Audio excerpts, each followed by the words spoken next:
Welcome back to another episode of Broke Up, Not Broken. I'm your host, Jamie Lima, and founder of Allegiant Divorce Solutions, where we help people prepare for, navigate, and recover financially from divorce. This podcast is your one-stop shop for mastering your life and your finances throughout the entire divorce process. In today's episode, we're going to be sharing some time with Amy Adler, who is the president of 5 Strengths Career Transition Experts and a recognized authority in executive resume writing and career portfolio development. With multiple industry certifications, including Certified Master Resume Writer, Certified Executive Resume Master, and Nationally Certified Online Profile Expert, Amy has helped countless professionals redefine their careers with confidence. In this episode, we're going to talk about how career transitions, whether necessary, strategic, or overdue, can become a powerful part of post-divorce reinvention. From rewriting your resume to reconnecting with your network, Amy is going to share some tips and tricks and some tools and the mindset shifts that can help you move forward professionally and financially after a major life change. So welcome aboard, Amy. Thank you so much for joining us today. I think this is going to be an amazing conversation. I'm so happy to have you here with us. Thank you so much for inviting me today. I'm so glad to be here. Yeah, of course. A lot of the people that we work with are kind of and I know you probably deal with them in your world there, are like on the end of a divorce or trying to recover from a divorce and try to figure out what the next best step is for them career-wise. So you must come across this a lot. It's true. I think people come from all different sorts of situations. But I think a big piece of it is when there's been a life change and something has happened or some financial situation has brought them to the point where they need to get a different job or a new job, or maybe the first job they've held in a long time after raising a family. These things happen with surprising frequency alongside sort of the more traditional job searches. But it's always a surprise to me that they are surprised that they haven't, as I like to say, planted the tree before they need the shade, that they haven't been thinking about these things long in advance. And all of a sudden they are presented with a situation that they now have to deal with in terms of their career change. Yeah. A lot of the people that we work with, I'll just kind of share with you the demographic and a lot of the demographic of the folks that are listening to us today. We have a lot of folks that are, stay-at-home moms and decided that they were going to sacrifice their own career to stay at home to take care of the family and keep the family unit together. And that may be 5 years, 10 years, 25 years. I mean, we work with a lot of people that have been doing that work for a long, long time, and they've sacrificed their career to be able to do that and help their significant other, in his or her career.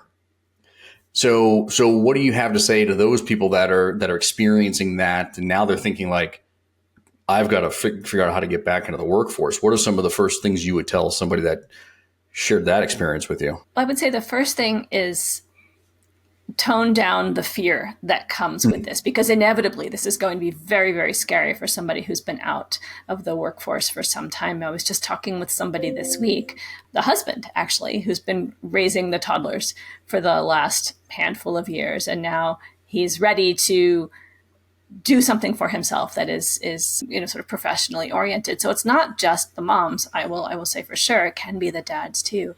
And to get past that initial sort of shell shock of, I have to now go do something very, very different from what I've been doing before, can start with some pretty simple and frankly free explorations, and maybe only in terms of investment in terms of time, but they certainly don't cost anything to get this new sort of plan in place.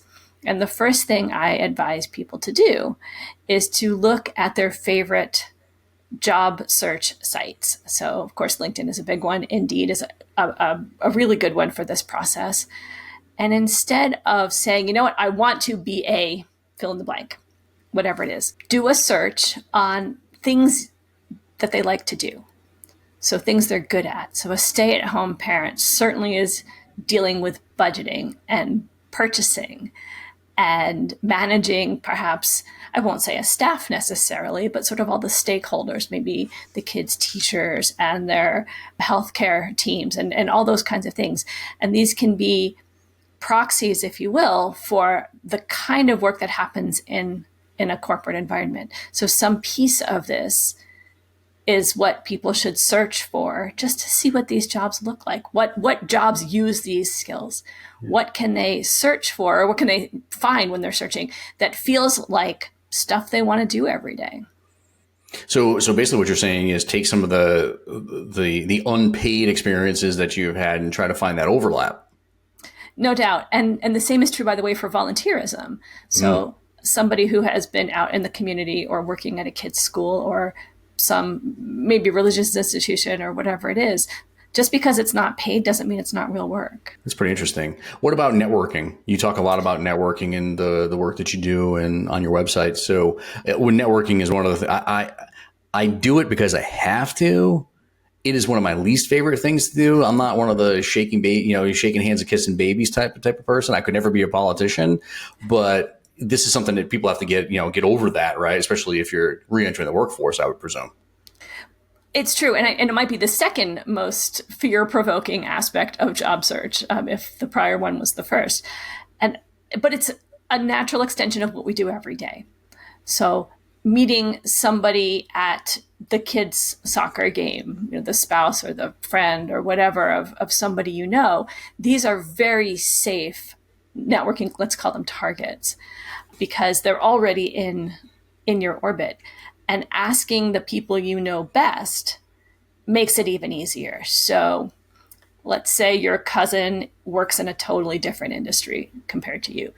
You see one another at family gatherings and you talk about all sorts of things, reminisce about being kids or whatever you're doing, but maybe you never asked, so tell me, what is it like to be in the such and such manufacturing industry? Or what do you do in the office of whatever at your, in your state government?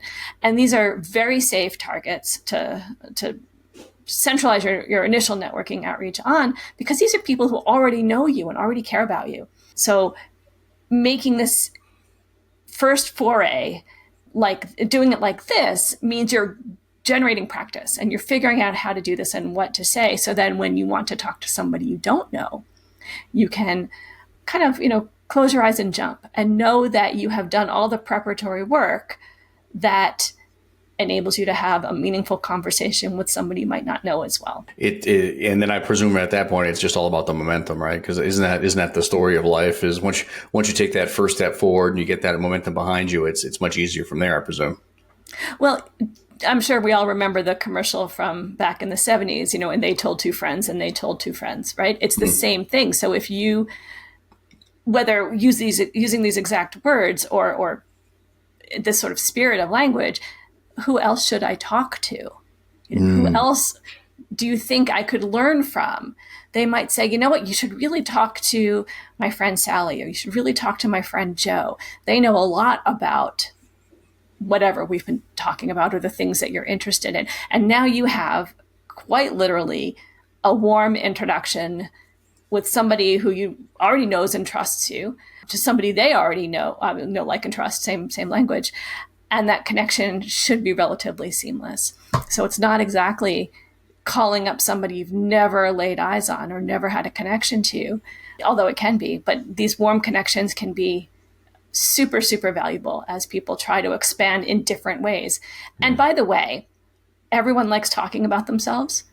So if you want to speak to somebody about what they do and what they know, it's almost a slam dunk, because they are likely to want to talk about themselves and in the process think you're brilliant because you're asking fabulous questions, delivering engaging conversation, and letting them have their space to say all the things that you want to know about them.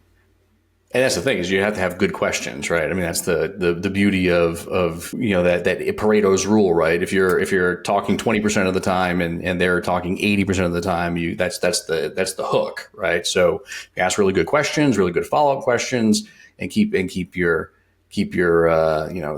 that person that you're trying to glean information from talking. And I've seen this even in my own the interviews I've done in the past. When you're asking really good questions and that person is talking and talking and talking, it takes the pressure off of you some, right? Especially in the interview setting, and you're letting that interviewer talk. It's almost like it's almost a slam dunk if you can just keep them talking. Completely. And they will love it. And that's the best way to learn, right? Because in that 80-20 view of the world, you're learning 4 times as much as you're speaking. So, yeah. And let them share with you what they know. And it's not that you can't speak or you can ask questions or you can't have some sort of interaction that's natural for you. But the point is to learn from them. That's incredible. Super helpful so far. So I want to do a deep dive if we can just here on LinkedIn, because you mentioned it earlier, and I spend a lot of time on LinkedIn and, trying to market market our wares, so to speak. But also I get a lot of those, hey, can I pick your brain type of messages all the time, because I've been a financial planner for 20 plus years now. And there are a lot of people that are out there just starting off in this world and trying to learn, or maybe they launch their own practice and they're trying to figure out how to do that and what some of the figure out what all the landmines are that I stepped in so they can avoid them. So we get a lot of that outreach. And so I would presume leveraging LinkedIn can be a little bit of a challenge, though, if you're coming out, you haven't been in the workforce for a long time. So maybe let's talk a little bit about that, how you can maybe polish the virtual resume, so to speak, for those that are listening that haven't been in the workforce, and how they can position that moving forward. And once you get past that and you have your LinkedIn profile set up and everything else, how do you maximize it? It's kind of a 2-part question here, but that's kind of where I want to go with this. So let's talk about the first part here. Anything you have to share there? So when somebody, let's say they don't have a LinkedIn profile, they've never signed up. I don't know if that's all that common. I think there's about 1 billion users now. So, but let's say there's a lot. But let's say somebody has a relatively speaking empty LinkedIn profile, maybe with a handful of connections or none, and there's not a lot of content to fill that.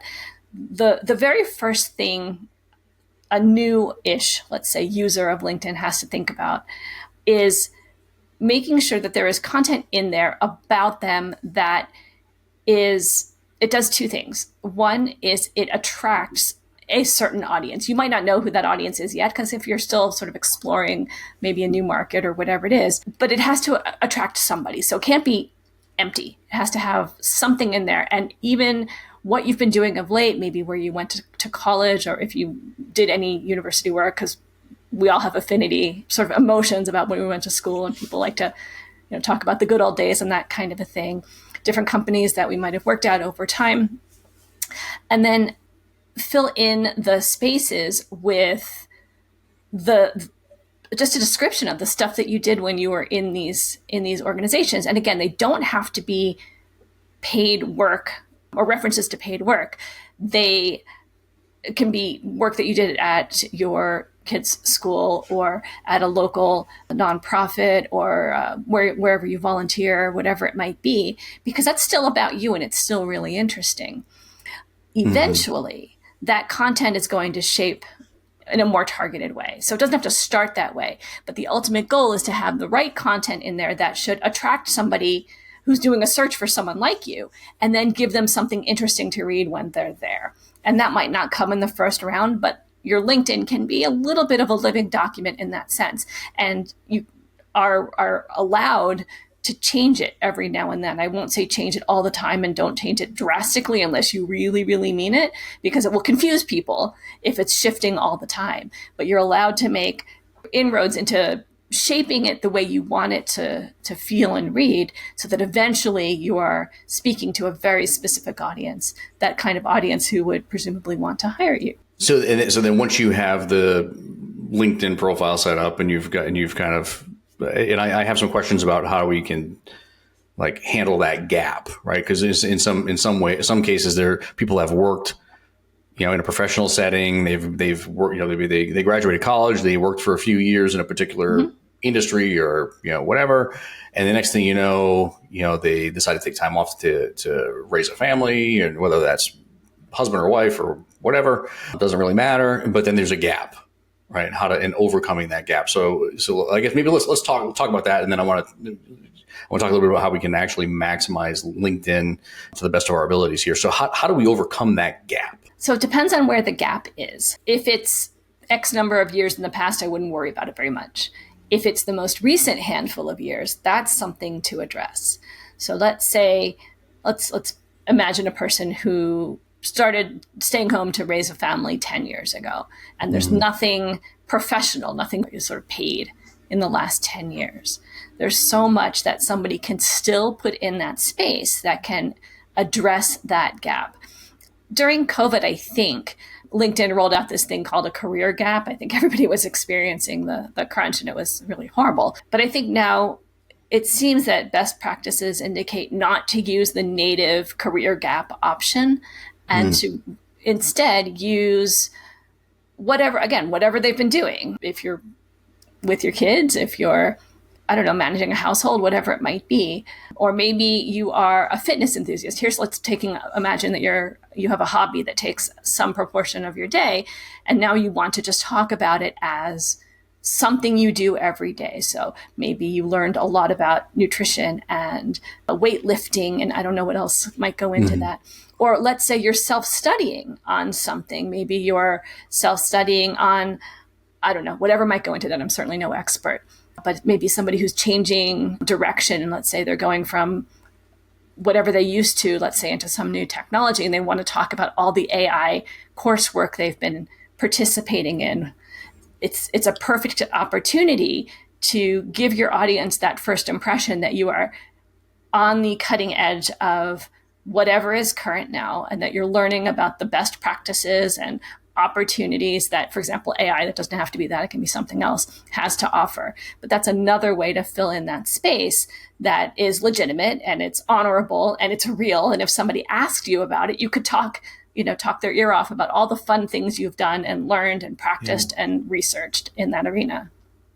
So if, let's say you've solidified that, and we can at least speak to the gap that we have, you've already talked about some of these tips and tricks, so to speak, but what are some of the things that people can do to really maximize LinkedIn, tools like that? And what about some other social, should they be on other social media platforms? I mean, you mentioned Indeed earlier, which is job search. We've got LinkedIn as the biggest one, I think, from a networking perspective, but should they be doing other things with other social media accounts like TikTok and Instagram and those types of things as well? Or is that that's more like the family fun stuff, and we should stay professional and focus on LinkedIn? What does that all look like? Well, I'm certainly not going to tell people they shouldn't go on TikTok or Instagram or whatever they want to do. You can waste a lot of time. I scroll. There's a lot of time wasted scrolling on TikTok. It is an amazing. It's an amazing platform. I have to be honest, and we get a lot of traction on it. But yeah, I could see how it could be a little bit of a time suck. Well, I guess that's up to the individual. But what I would say is, it's not that somebody can't mention their personal life on LinkedIn. It's just not an expectation. And I mean, as with any social media, whatever somebody puts out there, they have to be ready to respond to, because social media exists pervasively and persistently, and it's not going to go away. So if let's say there's a throwback picture of you in your youth, not you obviously, but a person in their youth, maybe it was a college event or something that maybe they don't really want to be known for now, it's a good time to take that photo down. Doesn't mean you can't have the photo, but publicizing it probably isn't the best idea. And the same goes, I think, is true for, let's say, strident or closely held opinions about maybe things that are divisive. Mm-hmm. So unless you are willing to own that you've done this in the face of anybody, any kind of interaction that is forthcoming, it might theoretically support your candidacy for a role, or it might make somebody stop and say, no, I can't hire somebody who's going to say whatever these things are. And we all know enough of the things that are divisive in this world that there's plenty of sides to come down on any given issue. With that having been said, maybe LinkedIn is a good place to keep professional communication professional, and the other social media, let's reserve that for the other things that maybe are not as direct of a connection to somebody's future job. Yeah, that makes sense. Is that diplomatic enough? It's diplomatic enough for sure. So ultimately what it comes down to is you better be careful which hill you decide to die on, right? When it comes to, because it could just burn your career. So, and be careful of all the devices. You're right about the divisiveness that's out there these days. What about when people go through a divorce? what I see on the tail end of it a lot is that there's a lot of unsteadiness, especially from a financial perspective. They're concerned about their finances, and they have like, what is my new life going to look like, and how do I keep a roof over the kids' heads, and how do I put myself on like all these spinning plates of responsibility and all these things that like, and people, even some people feel shame about having a divorce. So how do you help people break through that barrier, so to speak, and project confidence and try to eliminate that, even though when they might not be feeling it inside? You have to be super confident when you're going into interview settings and trying to find a new career for yourself. So like, how do we best handle that? Well, I think in the same way, nobody liked getting up in 10th grade in front of the classroom to give their book report or whatever. Everybody is going through that same sense. And I'm sure our listeners are feeling it even more acutely. But I think nobody really knows how to do this with confidence. So reaching out to people as a human being is, I'm a human, you're a human, we're having a human conversation. I think that's a very good place to start. And knowing that not every interaction is going to be perfect, and it doesn't have to be. It just has to be who you are. In terms of assessing what to do when you feel that panic, I will offer up one other thing, which I don't know if this was sort of where you were going, but I think about it a lot, is be very wary of who your audience or your networking connections might be if you don't know them, because there is so much in the way of scam out there that makes job search now particularly, I think, harder than ever. So if somebody is feeling panicked, maybe they're in a financial situation or they feel like they have to go out and do something productive for whatever reason, and they have to do it yesterday. I believe in the need for speed. I get it. I understand why that's a driving factor, but I hope it will also provoke people to assess what they're reading very, very critically. And if somebody looks like they don't have a lot of, on LinkedIn, if you're talking to somebody who is trying to get you to speak off platform, or they're trying to get you to send private information, this is not somebody that you want to be interacting with. And if it looks like their titles and their job titles and their experience and maybe schooling don't seem to add up, and maybe they only have 3 connections, these are red flags. Which is, by the way, another reason why when somebody is new to LinkedIn, they should be connecting with all the people they do know, so that there is some critical mass there with people that are legitimate, so that they also look legitimate. And by the way, a real photo is a great way to amplify that. Yeah. So if you're seeing a profile that looks like an AI photo with, 7 fingers and whatever, total red flag. Yeah, that's, you have to watch out for those in the instant messaging, the messaging portal there, right? Because we get, just like I mentioned earlier, we get a lot of people that are reaching out trying to pick your brain, so to speak, on a weekly basis, and there's also a lot of people out there trying to take your money at the same time. You have to be cognizant of that. It's the truth. You titled your book "Courageous Career Change." I love that, and that word courageous and having courage is incredibly important, because it takes people a lot of courage to make a decision to get a divorce and literally disrupt their personal life, their financial life, their kids' lives, all these things. It's such a disruptor. So how does courage come into play in the context of starting over? What are your thoughts on that, especially for someone who really may not even have chosen this disruption in their life? Wow, that's a big question. And I really feel for people who are experiencing radical change and what that means in terms of sort of upsetting everything about what they knew and upending their stability. In the career space or in the job search space, I think people choose not to act because it's safer than acting. I think that's one thing that people are likely to do. So in some sense, the first step, the smallest steps, are at least a little bit of momentum. And to decide where to appropriately place concern and worry, I think, as opposed to what is either completely unchangeable or what is, maybe people aren't interpreting correctly. So right now, people might say, well, nobody's getting jobs, the economy is terrible, and I don't know, whatever the thing is that they think is happening. And that says, well, to them, well, I shouldn't be doing anything at all.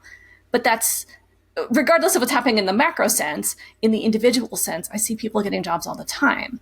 And really smart people preparing well are less likely, I think, I mean, not in any sort of like scientific sense, but like I see this, are less likely to feel that fear and that sort of deer in the headlights look, because they are taking control of what looks like a completely chaotic system and making their own way forward. So a change today might not have big implications for today, but it might have implications for the next step and the next step and the next step. Maybe starting to write down all the things that you want your audience to know about you is a place to start. It's not external. You're just working within your own, writing it on your notebook or in your computer or whatever.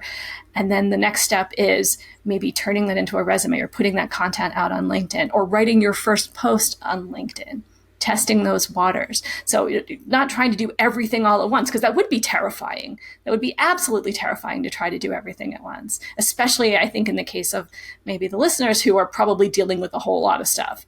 That one more thing might be the straw that breaks the camel's back.